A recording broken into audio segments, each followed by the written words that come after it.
Sejam bem-vindos a este vídeo. O meu nome é Pedro Rodrigues Ribeiro, sou psicólogo e eu gostaria de vos apresentar como uma figura importante no campo da hipnose e psicoterapia, Milton H. Erickson.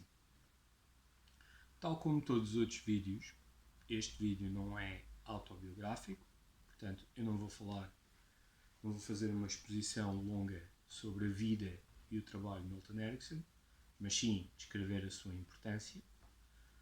Se desejarem o fazer, ou se desejarem algo mais aprofundado, no meu canal eu tenho um vídeo biográfico sobre a vida e o trabalho de Milton Erickson, tanto em português como também em inglês.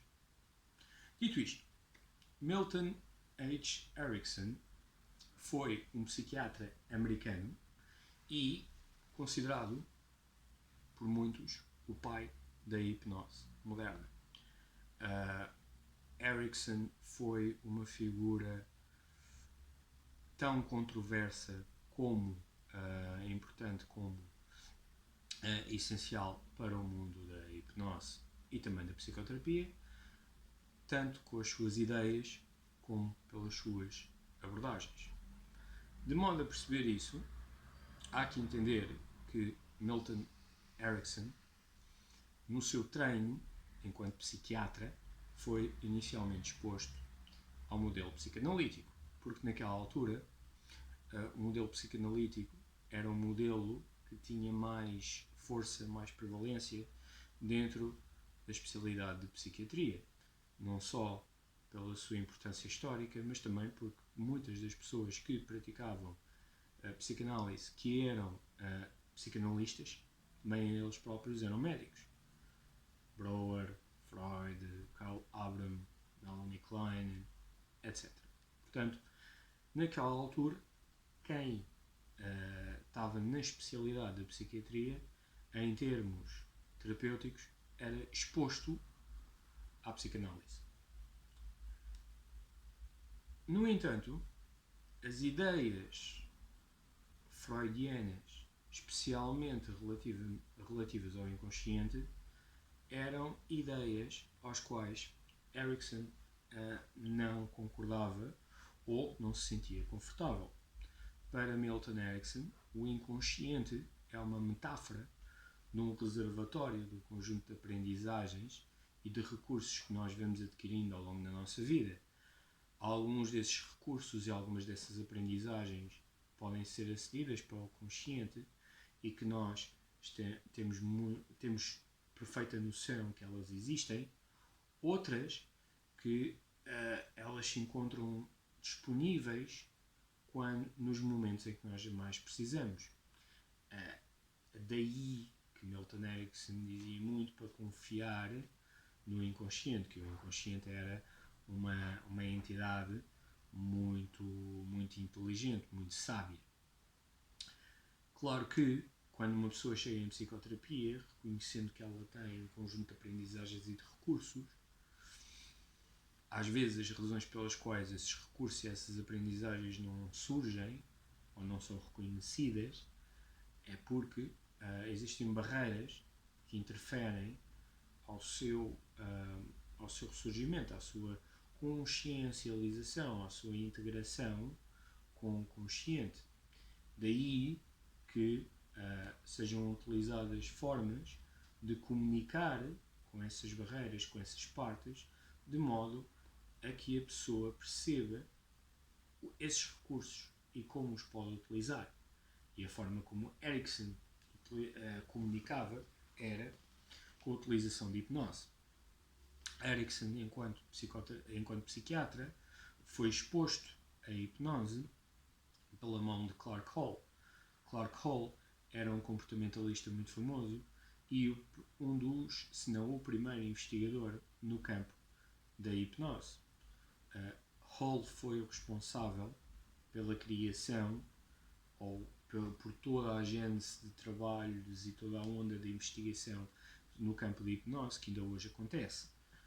E tal como hoje em dia, a perspectiva que Hall utilizava era uma perspectiva sociocognitiva, ou seja, da hipnose não como um estado alterado de consciência ou modificado de consciência, mas sim como um conjunto de variáveis sociais e expectativas e representação de determinados papéis da autoridade. E tão importante era também a ideia que Hall passava, que nem todas as pessoas podiam ser hipnotizadas, e mesmo que o fossem, nem todas conseguiriam atingir o mesmo nível de profundidade. A ideia de que nem todas as pessoas poderiam ser hipnotizadas era algo que Erikson discordava e que o discordou abertamente com Hall. A maneira como Erikson decidiu provar a sua posição foi trabalhando com todas as pessoas que Hall não conseguiu hipnotizar e arranjar uma forma de hipnotizá-las, e assim provava a Hall que ele estava errado. Para além da sua utilização e também do seu interesse na aplicação de hipnose nos campos da medicina e da psicoterapia, Erikson desenvolveu um conjunto de princípios, de ideias que ele tinha face ao processo terapêutico. Uma das ideias, o princípio da utilização, era algo ao qual Erikson dizia que a eficácia do processo terapêutico seria maior se nós utilizássemos estrategicamente características que estivessem circunscritas ao processo, que seja características do terapeuta, características da pessoa ou outras características do ambiente.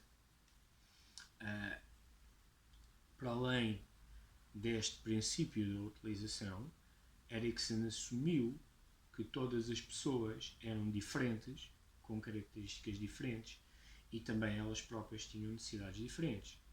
Assim, terapia deveria ser construída à medida, feita à medida de cada pessoa.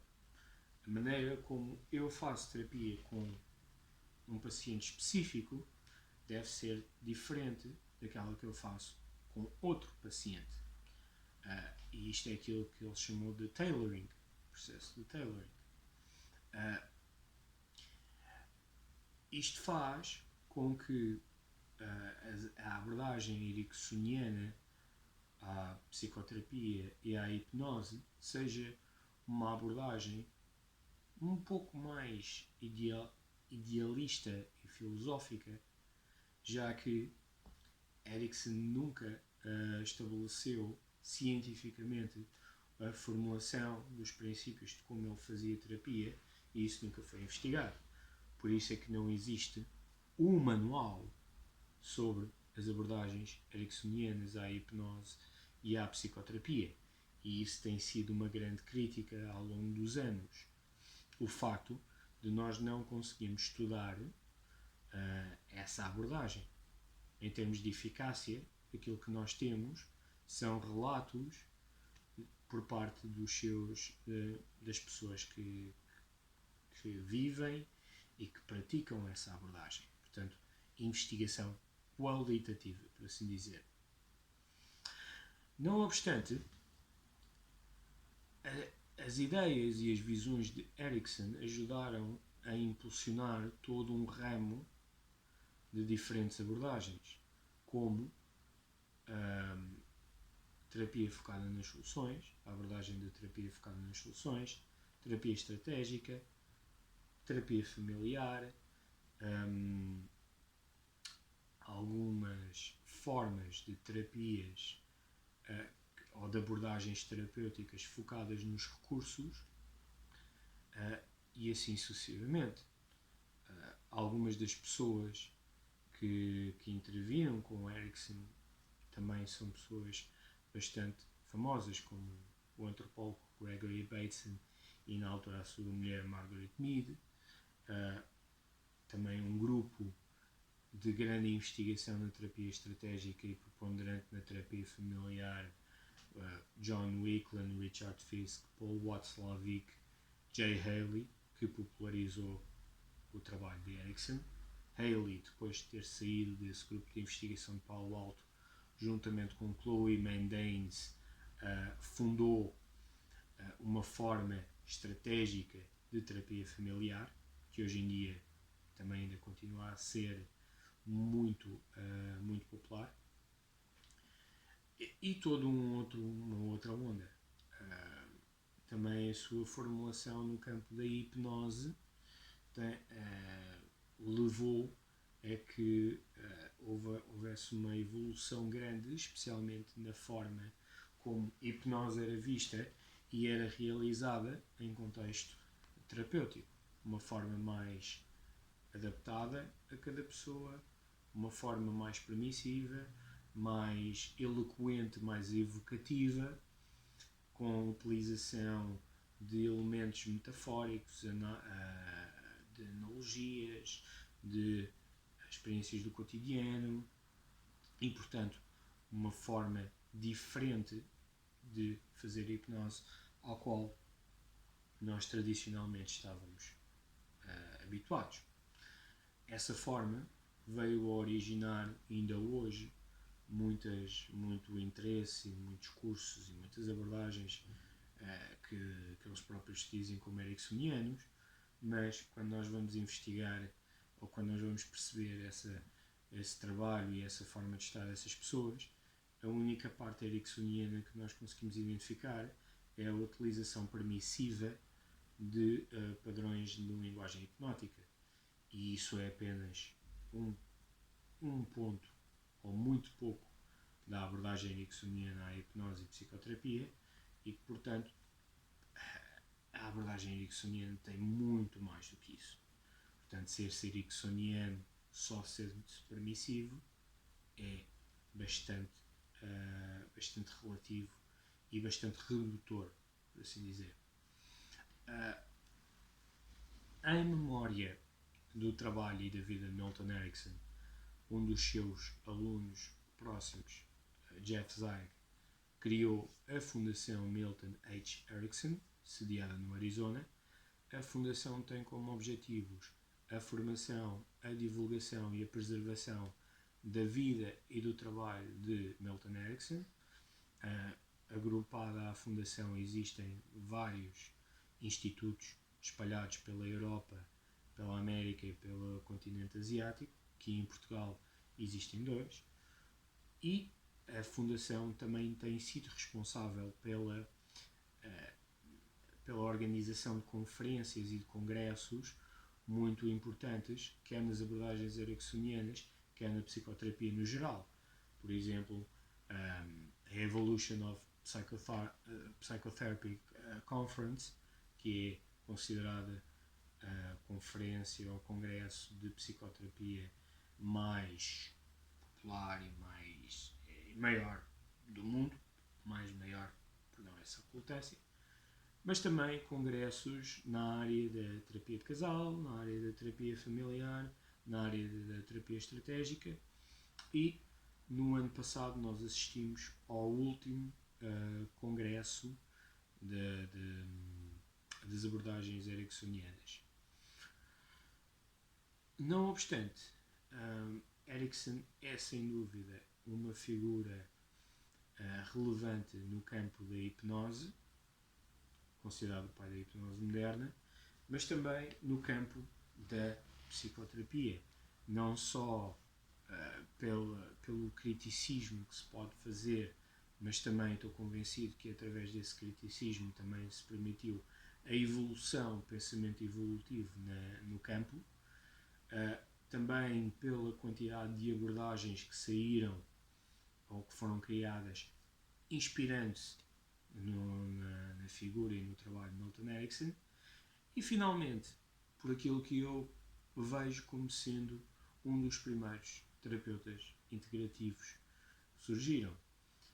E a meu ver, a única razão pela qual Milton Erickson não tem mais importância no campo da integração em psicoterapia tem a ver com a sua associação e todo o seu trabalho no campo da hipnose, mas também pela sua abordagem e a sua forma terapêutica nunca terem sido devidamente esquematizada, nunca ter sido devidamente esquematizada e nunca ter sido devidamente investigada em termos de eficácia. E aí, a meu ver, é aquilo que tem feito com que Erikson não fosse tão reconhecido no campo da integração e psicoterapia como ele poderia ter sido. Se vocês gostaram deste conteúdo, deste género de conteúdos, destes vídeos, destes temas, subscrevam o canal, partilhem. Gostaria de agradecer imenso o vosso tempo e a vossa disponibilidade. Desejo-vos a todos uma boa continuação de semana. Fiquem bem e até uma próxima.